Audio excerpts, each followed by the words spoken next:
I think for us, the Delaware Racial Justice Collaborative had been in place since 2015, and it had been a collaborative of community stakeholders coming together with a very laser focus around eradicating policies and practices that were addressing systemic racism and inequities in the state. But quite honestly, it wasn't until the murder of George Floyd that it really infused what I would consider a whole nother level of fuel that propelled us to where we are today. When people were protesting or wanted change, what we tried to do was to find a place where the DRJC is about the community, for the community, where everyone can get on board, where everyone's talent and voice can help to drive change. And so we tried to make this so that it was as easy to join, as accessible, but also a place where we as Delawareans could come together in one voice, where we could come together collectively around a common vision, where we could come together to leverage our resources, to leverage and amplify the vision that we like to see for One Delaware. So today, we're actually going to have some conversations with Chip and Tom from their views and perspectives. And, we were talking a few minutes before we went live that said, they by no means are proclaiming they're experts, but they are leaders, real critical leaders in our state. And so we're just going to jump right in. I'm going to start with you, Chip. Do you want to mind introducing yourself and talk to the audience about who you are and your role in Delaware and anything else you want to share about yourself? Sure. Thanks, Michelle, and thanks to the DRJC for having both Tom and I this evening, and just to share some of our thoughts. And thanks for the work that you're doing and the transparency you're creating for all. A safe place for conversation to occur and for people to become more informed, and hopefully with more education and more information, it will compel people to do more. So thank you for that. And as you mentioned, my name's Chip Rossi, and I have the privilege of representing the 6,000 people that we employ at Bank of America here across the state at Bank of America. And, in my role, I serve as the president of Delaware for Bank of America locally, and also have a job that is in our operational risk and compliance area within the company. But locally here in the state of Delaware, with my role, it's really about working with our 6,000 folks to create an environment where they feel great about the work that they're coming in to do every day on behalf of our company, to support not only our clients and our customers, the businesses that we do business with, our shareholders, and more importantly, and why we're here tonight, the community that we have a privilege to be a part of. I'm locally born here in Delaware, born and raised, went to William Penn High School with my friend there, Tom. Although he looks a lot younger than I do, he's a little bit older than I am. So that's a compliment, my friend. But, and I live here with my college sweetheart, my wife, Tracy, and we have two girls, 22 and 20. So I'm excited about this conversation, and thanks for having me. Oh, I'm sorry, Tom. Yeah.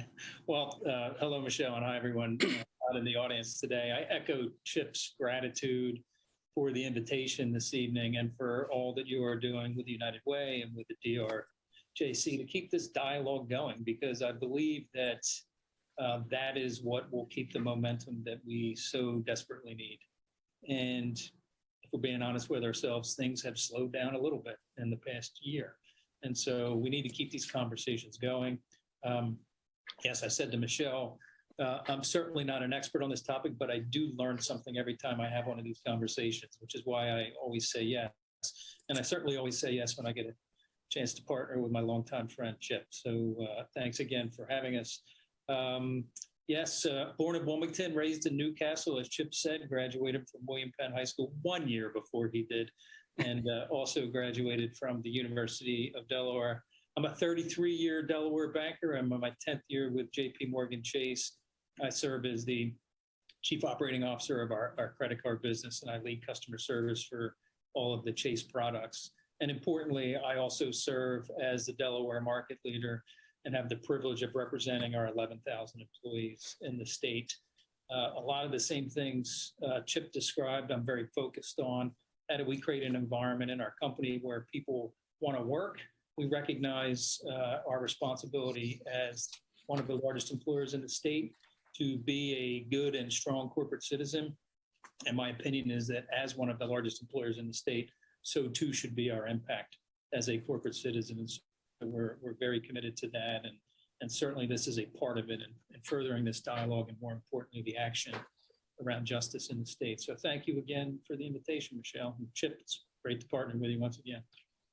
And as we said on the onset, right, we're just having a dialogue, so feel free to jump in. You know, both of you are a part of global organizations with global concerns, but you're also business leaders here in Delaware.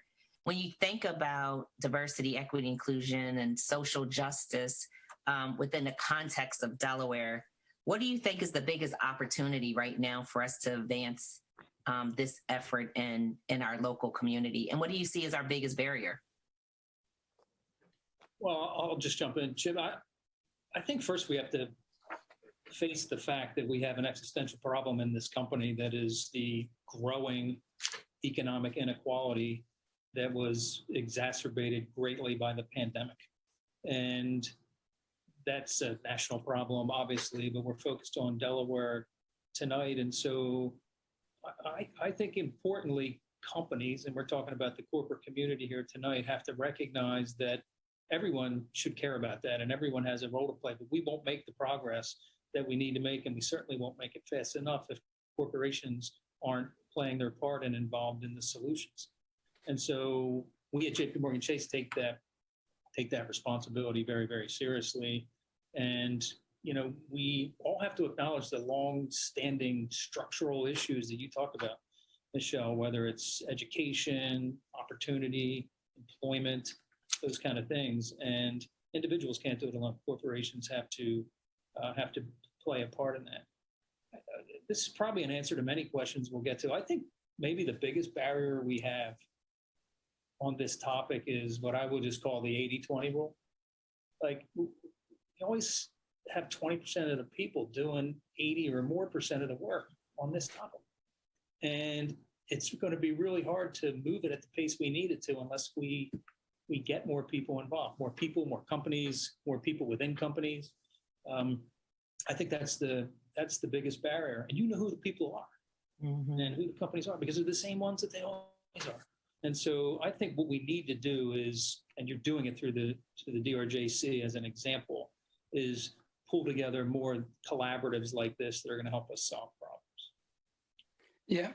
And I just to expand a little more, it is about, and I believe it starts with just a belief that something has to change. It starts there, right? And what's important for us to understand is people are on different places on this journey. Everybody's in different places on this journey. You know, the analogy I always use is think about the New York City Marathon, right? The gun goes off for the start. People are running, right? And they're running across the bridge while some people are just getting to the starting line.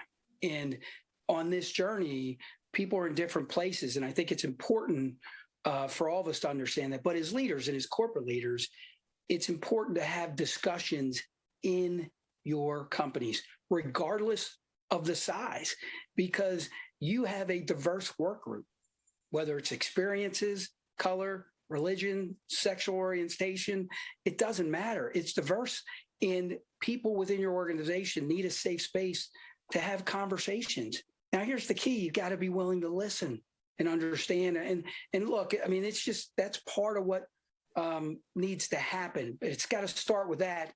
And it's about getting comfortable with the uncomfortable and recognizing you don't have to have all the answers. That's why you're having this discussion. And I think what I would say to you is that the greatest opportunity, and Tom alluded to it, in Delaware, with the size and scale, you can get people to a table. You can get the right people to the table. The key becomes, okay, are we going to have the honest and open conversations, right, that actually have to occur to move things forward and collectively move forward where you amplify that work, where people aren't tugging against one another when you leave the room. People are rowing in the same direction. And what's great is your effort here is amplifying some of that work. And I think that's our biggest opportunity. It's a barrier that we have today. So I think one of you noted this is that, we got to do more listening as we're doing engagement. And I think one of the things that a lot of corporations did right after the murder of George Floyd was they started looking inward to their own organizations, and they started having more listening sessions. And the research and the data is showing that more organizations may be using their employees' resource groups, maybe throwing the net wider than that. What can you tell me that you did within your organizations around listening? But then can you give us an example of a real actionable item, something concrete that has come from it so far? And maybe that's something that's still on the horizon. Well, look, I'll give you some examples, and there's probably some similarities within Tom's organization as well. But listening and doing it both inside and out. And so, you go back 15 months ago with the murder of George Floyd and others, and you realize that conversations need to occur. So first of all, just an open mic session with our teammates locally, just to share what they're thinking. And it was emotional and eye-opening, and just the vulnerability that people shared. And I learned so much and realized how much I didn't know. And so that was number one internally. And then it was more around the sustainable side of that, is keeping the conversation going. More recently, we had our Asian Pacific teammates, same type of conversation. We talked to them at a time around what should we do? And they were talking about just the hate crimes. And one of our teammates shared the fact that they're just concerned about their parents going on a walk. I don't think about that. As a white male, I didn't think about that. But I'm hearing this woman speak of this, and you really understand it from that perspective. So, and then externally, we've had many people come on, and you can imagine locally and nationally, but I'll just talk locally. More recently, we had the mayor of Wilmington come in and share his experience. A couple nonprofit leaders come in, share their experiences. Tony Allen came in, spoke about Delaware State University. Logan Herring locally came in to speak about Riverside and the work that's done there. And what it's done is just created more awareness. And with awareness, I think, creates the opportunity for movement, Michelle. So there's some real examples of things that we've done.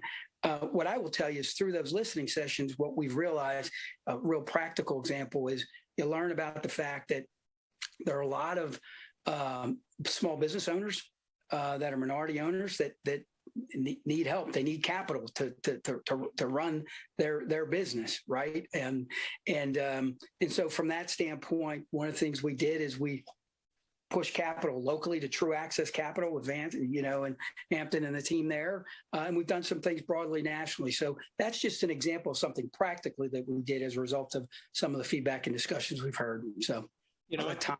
Yeah, I think, Chip, we're all probably hearing, particularly our companies that are similar in a lot of ways, are hearing a lot of the same things. And, you read George Floyd's murder, we're coming up on a year. And I think most companies probably started having conversations, but I challenge people to be honest with themselves. Are you still having those conversations? Mm-hmm. And I often wondered what those conversations were like a year ago in a company or on a team within a company that didn't already have an inclusive culture. How like it was uncomfortable to begin with. If you don't have a culture where there is a level of trust and inclusion already, how difficult that must have been. When I came in the next morning, I represent our 11,000 employees of Delaware. I also have a similar number of employees around the world. And so I pulled my leaders in from all locations in the United States and globally, and I had no idea what to say. I just knew that we needed to talk and get the group together, and we did. And Chip, I heard the same exact things that you did that break your heart, like teams crying together.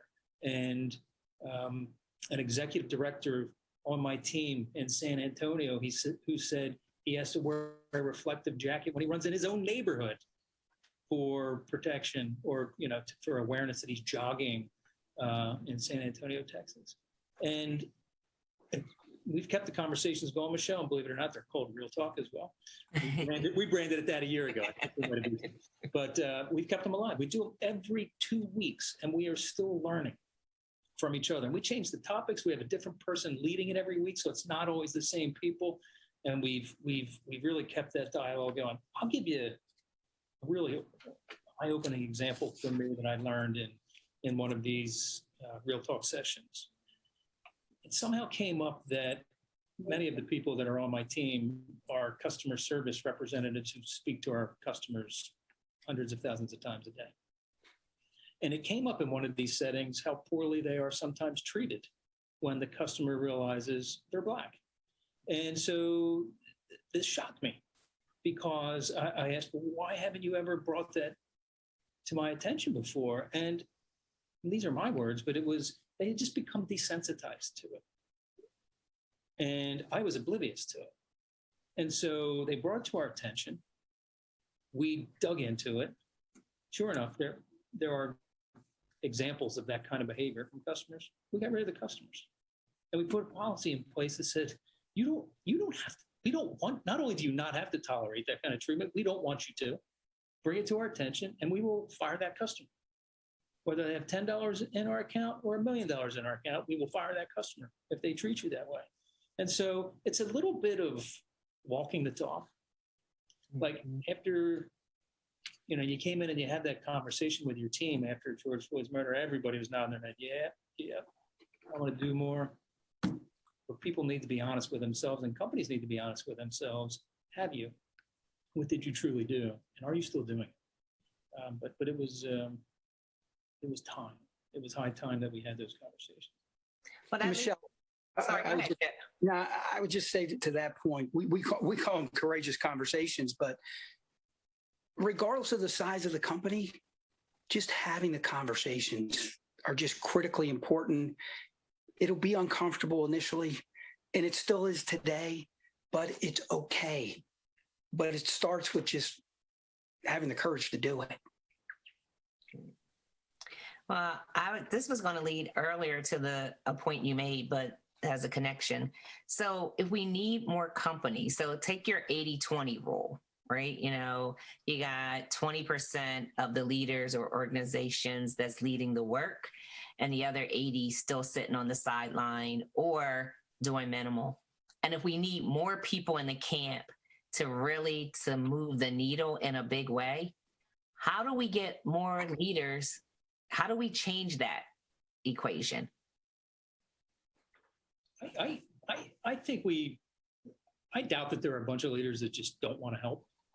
Maybe there are leaders that don't know how to help, or for whatever reason haven't taken the initiative. And there are leaders like Chip and I who are working on and thinking of ways, and Tony Allen as well, is how do we involve the chamber? How do we involve the business roundtable? How do we get other groups of corporate leaders who all care to come together in collaboration, much like you're doing with DRJC, and try to make progress in that capacity? And that's going on nationally as well as locally. And I'll give an example of something that I've personally put my support behind, and our company has in Delaware, and that's around the clean slate legislation and second chance legislation that recently passed out of the Senate and the Delaware legislature. And so we worked with Senator Darius Brown of Wilmington to clean slate, for those who don't know, is a bill for a process that will automate the expungement of low-level crimes that are eligible for expungement today. But most people don't have the money, the time, and certainly the knowledge of the process to get that done. And as a result, it becomes a barrier to employment. It becomes a barrier to housing. It becomes a barrier to schooling. And so it's something that our company decided we wanted to put our muscle and resources behind nationally. And then We did that here locally as well. And so we were proud to support that. And then second chance is simply giving people with criminal backgrounds who have been justice involved with low-level crimes that don't affect their ability to do the job an opportunity to be employed here. And so a year ago, we banned the box, take the box off the application of have you been convicted of a crime. We took it off. And last year, don't quote me on this, but our firm hired something like 3,000 people with criminal backgrounds that we would not have otherwise hired. And so that's an example of something where we did marshal collaboration from other companies in the state of Delaware for support, which I'm sure helped the bill and helped the bill get passed out of the Senate and the House. And Michelle, I agree with Tom's point. I think the leaders that I've grown to know across the state, they believe in this work. But it does start at the top. It starts there, and I will tell you that it's important to understand just inside of the company how people are feeling about things. So, do you survey your employees to understand how do they honestly feel about their ability to bring their whole self to work every day? What does your representation across, racially diverse groups look like today? And ask yourself honestly, is that representative of the community that, I have to serve? And many of the leaders are doing those things, but I say that because it's across any size of the company, right? Any size, just important to recognize and acknowledge that. And, locally, I think to Tom's point for us, what we realize is, we're thrilled to be a part of this conversation, but it's not just about us, Bank of America, JP Morgan Chase. It's about all the other terrific organizations that make up this great state of Delaware, all stepping up to help move things forward. And, one of the things we've tried to do here locally is push money, like Thomas discussed, into the local organizations to help address those inequalities. One of the things we've done recently is with Delaware State University, right? Not about us. It's about, hey, look, let's find out where the opportunities are for employment for your student body. And what do you need to do from a curriculum standpoint, right? To develop where those jobs are and prepare people for those jobs. So when they graduate, they go get employed at a company and they can start to change what the trajectory of their family has been like over time. So those are just real examples that together we're trying to drive change. Yeah, and so if the 80-20, we think we can shift and change. If we think that the majority of people want to change, maybe, but just don't know how. We talked about the size, right, and the scalability of Delaware and the ease of bringing people around the table to make change happen. Then from why hasn't more change occurred?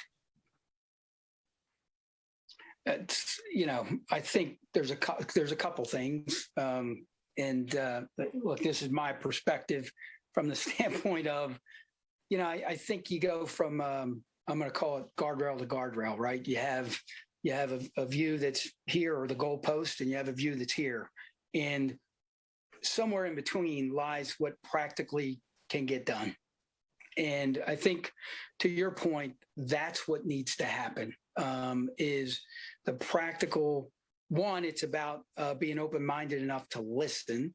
And then two, it's about taking what you hear and challenge yourself to make progress. The facts and data don't lie, Michelle. The facts and data across anything you look at, whether it's incarceration rates, unemployment rates, wealth rates, it doesn't matter. Affordable housing, home ownership, right? It all skews unfavorably to communities of color. When you have those facts, then you're hard pressed to say we shouldn't be and can't do more. So I think it just starts there and practically moving towards that. And here's what I'd say to you, and it really resonated with me. And we heard our president, who happens to be from our great state, right, say it. And it really clicked with me from the standpoint of, look, not all progress is linear. You take 2 steps forward and you take a step back, things like that. and I've kind of, this is really, these last 15 months for me have really amplified that. But we are always moving forward towards a more perfect union, a more perfect country. We're never going to get there, okay? But we can be better, and it's just acknowledging that and finding those practical things that we can agree on to move forward. So that's where my head is, Michelle. And it won't be easy. It's hard. Sorry, Tom. Chip, and some of them actually are easy, and some of them are structural and have been around forever, and they're going to be harder to change. And so, but some of the things that Chip described that we're doing, like we can make change in Wilmington. We can help fuel entrepreneurs of color, female entrepreneurs. We can help revitalize downtown. We can work with Logan and Reach Riverside on the east side. Like we can do these things. They are not structural. They just need help and resources and support and collaboration. And then some of the structural things are, more difficult answers and more difficult solutions and need to be addressed, frankly, nationally, many of them, but, like education reform. But, I'll share another example of something this is something Chip and I did in December, and I think you actually witnessed it, Michelle, but we were asked to come talk about white privilege. And it was one of the biggest learnings that session, and just my reflection on it before that session, because I have literally been leading diversity and inclusion efforts at a few companies for 15 years. So I felt like I was pretty in tune with what needs to happen and what was going on. And I had never truly reflected on my kind of built-in, unearned benefit of the doubt called white privilege. I never thought about it. And so I studied it and I read books on it and I really reflected on it. I was like, yeah, you got it. You've always had it and you probably always will for the rest of your life. And it doesn't make me a bad person, and it doesn't mean that there aren't white people who suffer. But, once I had that awakening, if you will, then I realized, well, you can't have white privilege without Black disadvantage, on the other side of that equation. And so once you recognize that, then you can be part of the solution. And I know, because I've talked to people in my personal life who maybe don't see it the way that I do. And again, they're not bad people. But to Chip's point, like you got to really listen and truly reflect. And, the biggest problem this country has is everybody's digging their heels in on opposite sides of everything. Right. And we never meet in the common ground. Right. And if people just stop digging their heels in, stop saying, I don't believe in white privilege or I don't have white privilege, and just think about things from the other point of view, we will all be better off. And we will find the common ground that, the president referred to. And so that was, Chip, I don't know about you, but that session for me was a powerful thing. If you don't, Michelle, if you don't mind, I mean, I will tell you, like Tom, having been in many of the conversations with some of the business leaders, even like the hospital systems, whether it's Bay Health, Christiana Care, BB, they are looking at, population, right, and just the quality of healthcare and quality of health around the population. The discussions that are happening today are discussions I just have not seen in the past, and so that's why I'm really optimistic about the progress that will happen. It will happen over time. And Tom's point about white privilege, look, he and I both, we didn't have a lot to grow up in, and we thought, I could tell you, I thought I understood some things. And quite frankly, I've learned a lot that I did not know. Yes, my life was challenged, but it is not the same challenge as, people like yourself have experienced, and it's understanding. And part of this journey was understanding it. Just think about today. If you read the paper, the census, right? And the fact that Latinos, they're choosing other. I mean, that is a real example. Go back to the Jim Crow laws, right? Well, I don't like who's living here, so I'm going to change the law here. Well, guess who was in power at that point? Who was making the decisions? Go back to women's rights to vote, right? Go back. Women had the right to vote. It was taken away. Guess who took it away from them? People like me. Why? Maybe fear, right? Maybe fear of that. So those are just examples in our, not our, some in our lifetime, some prior to that have just existed that I think we are wrestling with more today than we ever had through the work that you're doing and other organizations are doing to create greater awareness. And I think with that is what's really going to lead to be the catalyst of change. So we just got to keep at it. Got to keep at it. And I think we're trying to get people to understand that what the strategies you put in place to deal with institutional change, Tom, I thank you for, is different, and system change is different than the strategies you put in place to deal with, with issues today, right? And, have you had, in conversations you've been in with your colleagues, do you think they get that from a funding perspective? I was talking to some colleagues earlier today, and we were saying that in most cases, funders can be, those that are providing the resources can be that create a barrier to not really understanding that, again, progress related to institutional change isn't linear, right? And that it doesn't happen overnight. While there has to be milestones against progress, a lot of times with funders, they want what we would call immediate results around things. But when we're dealing with inequities, for the most part, it's a much larger and longer haul game. No doubt. Let me give you an example of something JP Morgan Chase is doing, and it was well documented. And I know our company's large and has financial resources that smaller companies, certainly local ones, don't have. But we have a program called the Path Forward, where we made a $30 billion commitment over 5 years to create a more inclusive world and more inclusive opportunities, and certainly more people benefiting from the economic recovery. And it's focused on a few things. And it's not just our company never has had a strategy of just writing checks. And we don't put money to work unless there is a plan, measures of success, and a strategy in advance of it. But we're very focused on affordable housing and home ownership for underserved communities, financial health and wealth creation. Several years ago, we funded a study here in Delaware on the racial wealth divide, which just proved what I think many of us already know. Access to banking and financial health. And so our branch on 9th and Market Street that we opened in the middle of COVID will very soon become a community center where we'll be able to do outreach into the city of Wilmington to help bring people that are unbanked into the institution, teach them financial health and education. So we're very focused on that. Chip mentioned it earlier, minority-owned businesses, entrepreneurs of color, minority depository institutions, providing capital access to them. And then, of course, our inclusive workforce and other philanthropy. So not all companies have those kind of financial resources, I get it, but all companies can do something. And all companies can put their name behind something locally, or they can provide the sweat equity resources that are needed to drive things if they don't have the capital to do it. So there's just so much that we can do together. Yes, bigger companies should do more, I believe. But everybody can do something. And the more people we get on board, the better we'll be. Yeah, I think, Michelle, I think to that point, it just reminds me of Jim Collins and the genius of the and. As companies, yes, we need to generate a return for our shareholders, and we need to help address complex societal issues that we're all wrestling with.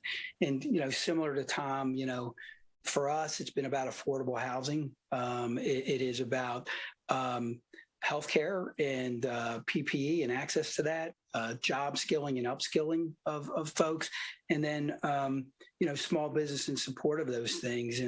And what's great in our job, working for global companies, what the global companies have afforded us to do, and we have billions of dollars committed to it, which is great.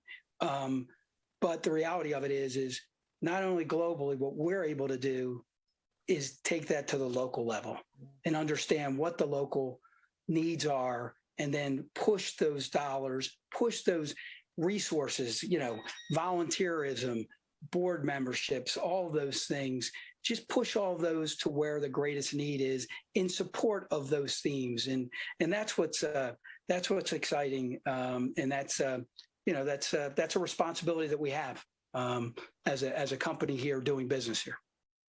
I'm going to turn to the Q&A because there's several in here, and I don't think we're going to get to all of them. But I'm just going to start with the first one to see how far we get. So if one of you want to answer, if someone else has someone to add, jump in. It says, I've worked for Chase and Bank of America. I'm happy that we're working from home last year. As a Black woman, I've never felt comfortable with these conversations. What would you tell an employee that doesn't think things will get better in their office? They said the problem isn't the leaders, the problem is the employee sitting next to me. Mm-hmm. Well, first thing I'd say is keep the faith and have hope that things will get better. I believe they will, and I know that's blind faith. I mean, they haven't gotten better over the last many hundred years. You said it's not the leaders, it's the people, and Chip mentioned this earlier, but it starts with the leaders. Like, the culture of a company is the worst behavior that you will tolerate. And leaders need to walk the talk, and they can't just stand up in front of a team or a company and say, I care about you, or an inclusive culture is important to us, and not demonstrate that every day. And so are there bad people in every company? Yes. And it's the leader's job to weed out the bad actors and inspire the non-actors, that 80-20 thing. There's too many people that I believe that the world is almost entirely filled with people who have good intentions, almost entirely. And we're at a point, and we're dealing with a subject where good intentions are simply kind of meaningless. Like, we need people to turn those intentions into actions. And so it really does start with leadership and what leaders will tolerate and the culture they create. And, I think back to, and whoever that leader is that you're referring to, or that team that you're referring to in the question, I wonder what that conversation was like the day after George Floyd's murder. I wonder how real that felt. I wonder how open people were in that conversation and sharing their true feelings about it. Probably not very much. And it's because the leaders in that company tolerate that, or on that team tolerate that. So keep the faith. I think leadership plays a key role. Sorry, Chip. Yeah, no, I agree with you. And I would just say, Michelle, I would encourage the young Black woman to use her voice, which is maybe it's a discussion with the manager. And, if she's uncomfortable with the manager, or they've had that conversation, then I would say go up a level, because someplace, somewhere, it's going to connect. And I think then you take everything that Tom's talking about. Hopefully it's just one conversation. It's the conversation with your leader, and that happens. But, I'm not naive to think that it may not require another conversation. But the most important thing is change will not happen unless change occurs. And you have an opportunity there, and I would encourage you to take advantage of it.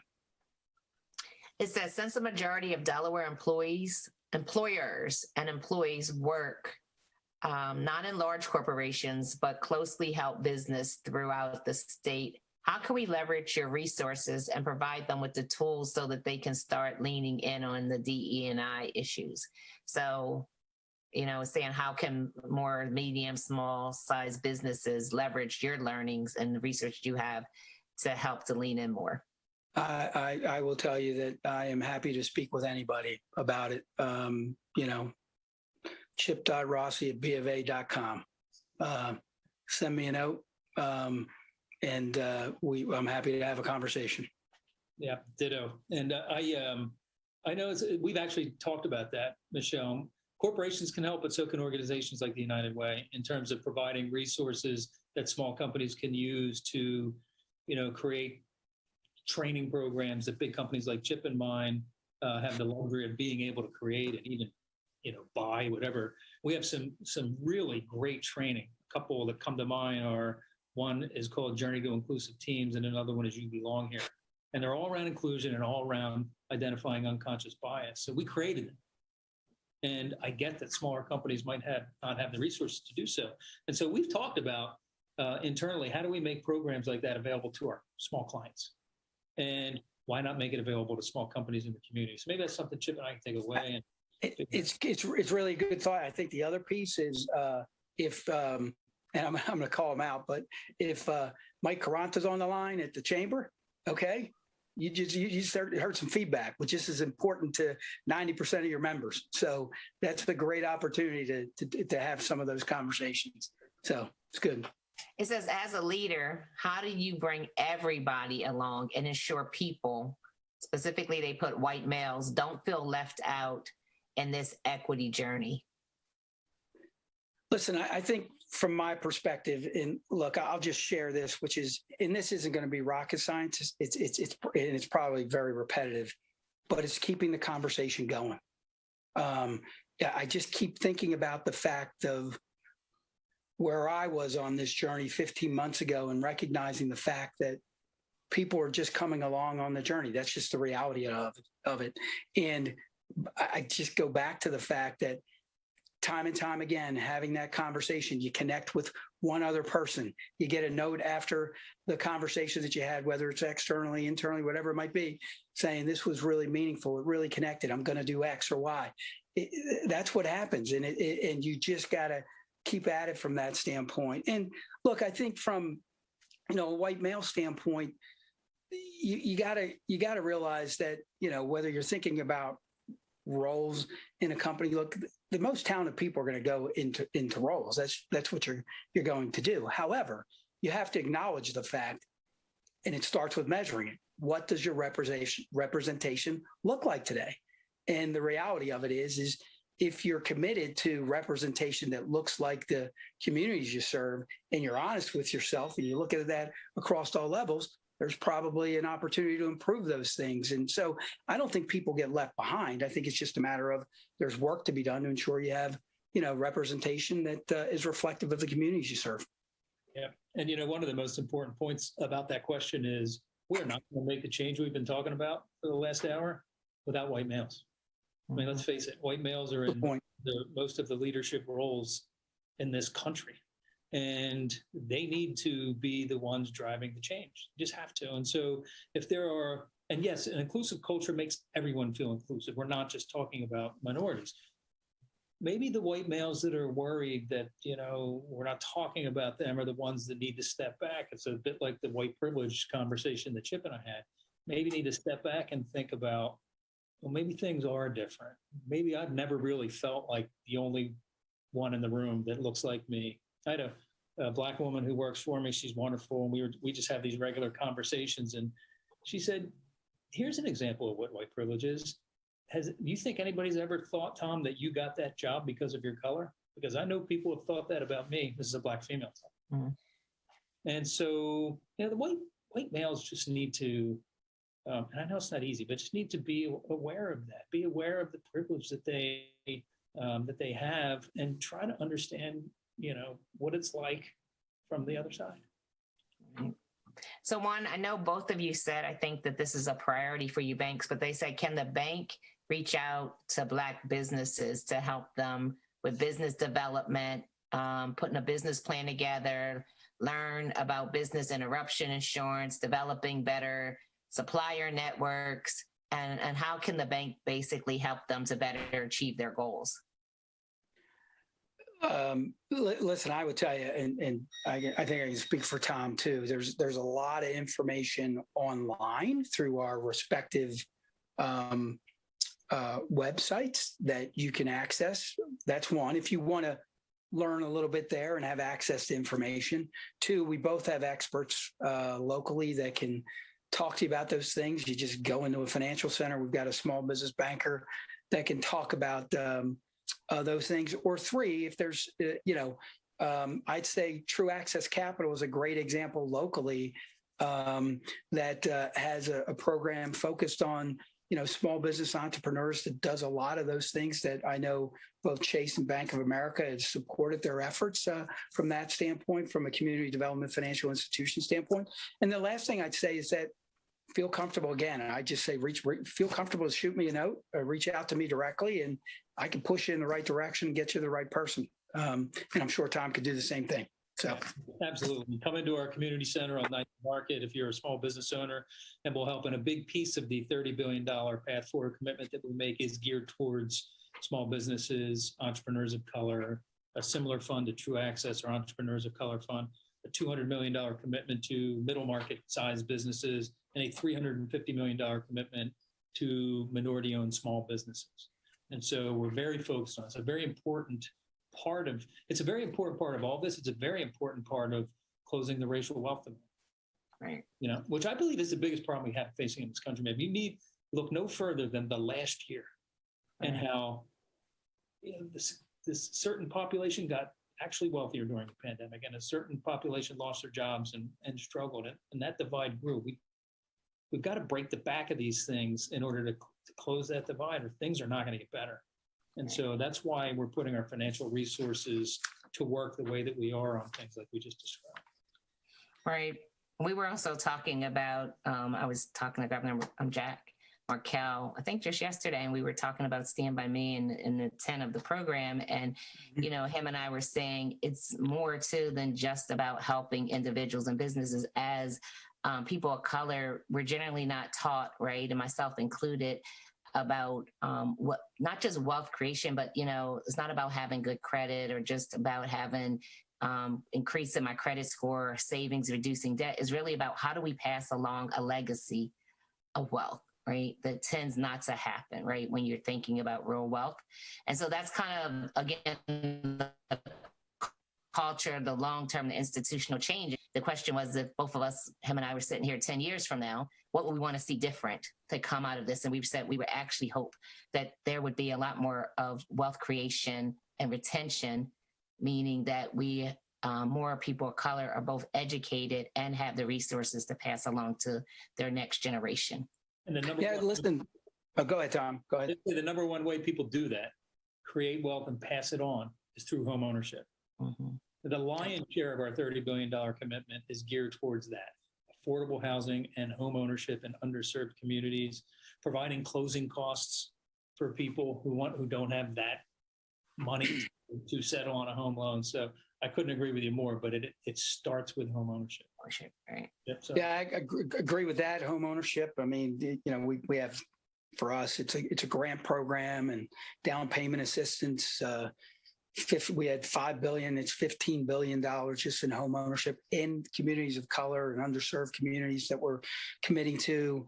But I also think it's jobs, and it's the upskilling, right, of folks. It's providing them with the right skills to help, because I do think that in order to break this cycle, Michelle, you got to start with well-paying jobs, right, for folks. And listen, you know, whether you think we should have a minimum wage of $15 or not, people should be able to have a quality of life that they can support one another. And the reality of it is, you know, I'm proud of what our company has done, going to $20 an hour, where people are, you know, their job is $40,000 a year working at our company. I know not everybody can do that, but we need to do more to set people up so they can support their family and have the basic quality of life that they need, so they can actually expand and create wealth for folks. And part of that, quite frankly, is about capital. It's about capital I mean, look, I'll tell you right now, we're pushing millions of dollars into private equity companies supporting minority business owners locally in Delaware. We don't have any of them. And so, you know, there are opportunities there that we got to look at to say, you know, what are we doing to support, you know, businesses and minority owners grow their business and create jobs and create wealth for themselves. So many different opportunities, Michelle. This one says, Chip and Tom, thanks for the great insight, as always. Tom, is that you brought up the importance of employers having inclusion programs. We see a lot of organizations doing more diverse hiring, but not having good inclusion programs, thus putting diverse talent at risk of success. What steps can they take as employees and leaders to ensure inclusion programs are in place? You know, it's a little bit of the fear I have about inclusion programs or training programs around inclusion is people view those as a silver bullet to a problem, and it's not, and it never will be. And while they're highly effective, and I'm an advocate for well done inclusion training programs, they need to be reinforced constantly over time. And there are different ways you can do it. And I know Bank of America does the same thing through councils, line of business organizations that focus on inclusion, business resource groups like our Black professional group in Delaware, which is called BOLD. And, I've had Tony Allen come talk to that group. Randy Stone, a friend of mine from church, who's a business line president at DuPont. We happened to be talking at church one day. And he said, I'm the executive sponsor of the Black professional group at DuPont. I said, really? I am at Chase. Why don't we get our groups together? We got our groups together. Like, it's just Chip's early point. Like, all we need to do is connect dots in this small state of Delaware, and we can get things going. But I think business resource groups are an example. Training, but reinforced training is an important way to do it. Just because you're diverse doesn't mean you're inclusive. And so, back to the kind of the listening point and really doing an honest assessment of your culture. And the only way to do that, Chip, you mentioned the only way to do that is ask people and measure it and tell them what the measurements said. Yeah, I think the other piece, Michelle, was inclusion, is really about what do you do every day to create an environment where somebody feels like they can just bring their whole self to work every day, that they don't have to leave or drop something off at the door. And these things have just really continued to hit me, like, drop it off at the door and come in and do what you need to do and then leave. And then you can actually exhale and get back to who you are as an individual. And I think that goes to different networks, whether it's LGBT, whether it's disabilities, where it's just a parental care network that people have challenges today with elderly care, and just talking about that. It's about providing safe spaces for people to have conversations about things that are important to them. How do you measure the questions? There's a couple questions related to hiring practices and policies. I would kind of characterize them as part of the organizational culture. How do either of your organizations really measure your effectiveness of what you do? Like, how do you know you're hitting your intended target? So, Tom, maybe I'll share one. You probably have others, but look, we do an annual survey each year, and it's really, we go out to our employees across the globe, and we get that survey detail about how people are feeling. Do they feel like they can bring their whole self to work? How do they feel about sharing their views with us? How do they feel about, are they proud to work at our company, right? And we've got some things tied to diversity and around our company from that standpoint. And at the manager level, by the way, we get that feedback down to the manager level. Mm-hmm. So then you take that feedback and what do you do with it, right? That's the question, right? Which is, but you got to start with getting the information and having that, and then putting together plans to work to improve and address it, knowing that we're coming back a year later and seeing, did we make any progress? So it's really about providing that opportunity. And look, I'll tell you, we get over 90% participation in our surveys. This is 200,000 plus people. So people wanting to share their views about how things are going. So, Michelle, that's one of the ways that we're able to get it and then measure it. And then what I'd also say to you is that just think about just any metric you want to, that's just the survey, but then think about just representation right back to that point. And it's the level of detail. We have a human capital report. You can go look at bankofamerica.com. You can look at our human capital report. It's going to talk to you about what the makeup of our board is, female, diversity, minority. It's going to go down our top 3 management levels in the company. But you have to measure that at all levels of the company, and then be honest with yourself and say, is it reflective? And is this where we should be, or could we do better? We do exactly the same thing. You got to measure it, and you have to tell everybody in the company how you did. Yep. So we all have work to do, but I'm pleased to report we made great progress on some of our highest scoring questions in the survey this year were around the inclusive culture and environment that we feel. And then take it once, and I have a diversity scorecard. I can go pull myself up and I can see exactly what the representation of my 12,000 person team looks like against my targets. And I have targets that stretch over numerous years. I know exactly how I'm doing. And some people don't like that. And, I say that's too bad. And, some people claim that they can't find talent. I also think that that's BS. We've got this wonderful HBCU 42 miles down the road from my office here. Yeah.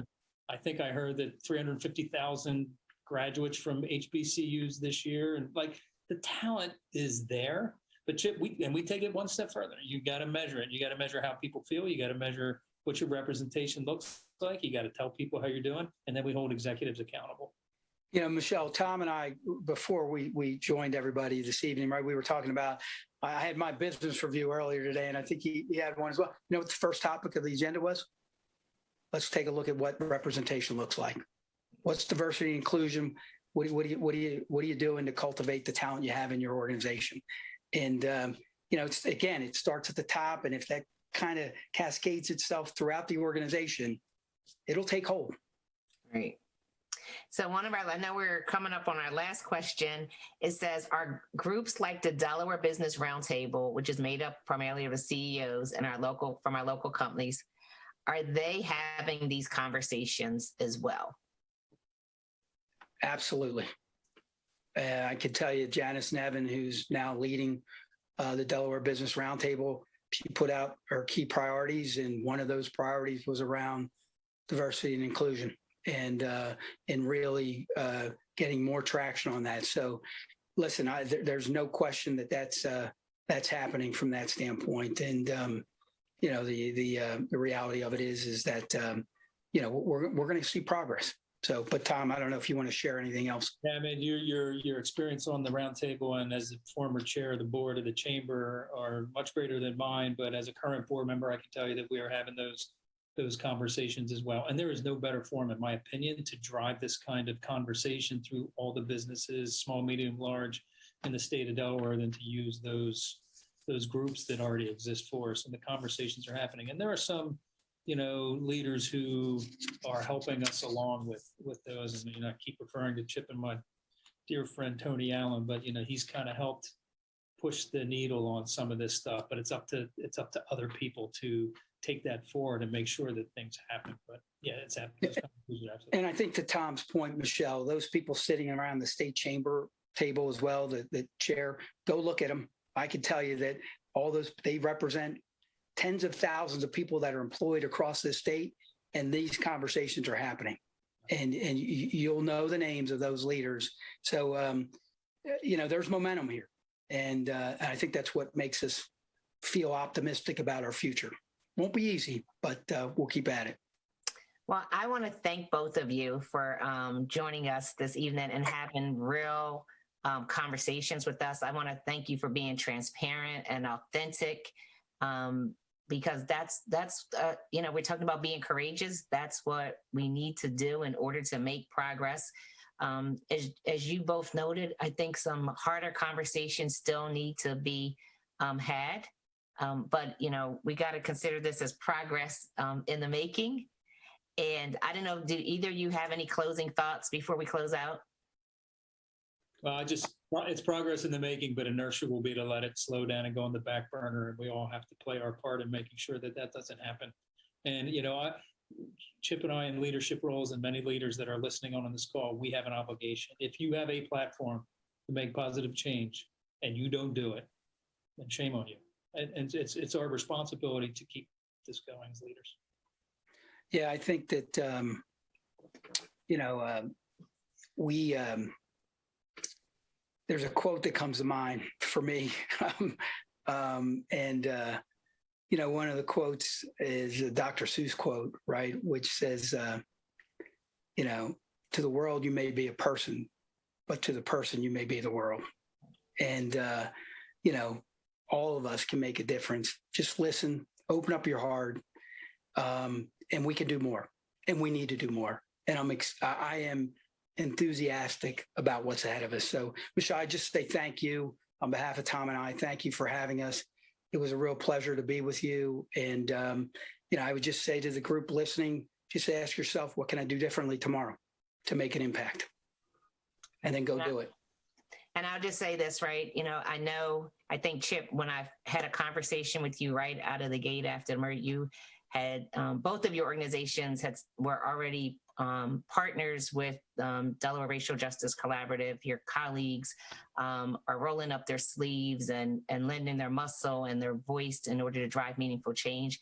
But you said, right? That it really is going to take more leaders like yourself and Tom and other CEOs. You know, I think you used the analogy. We can't have the work of DRJC and other organizations that's trying to eradicate systemic change and white leaders and CEOs sitting over here. Like it really, Tom, you said it tonight, right? Like it's not going to work without white males, right? It's not going to work without us working together and amplifying our voices and coming together. And we said, right, Delaware, we can do it in Delaware. We are the incubator. We're the right size. We can all get in the same room. And so I'm optimistic about the change. I know there's a lot of challenges that are before us, but we'll be leaning and counting on you and your organizations to help pave the way and be a part of this conversation so that we really can create one Delaware. Keep the conversation going, Michelle. We're just getting started. All right. Thank you. Have a good night. Thank you. All right. Good night. Thank you.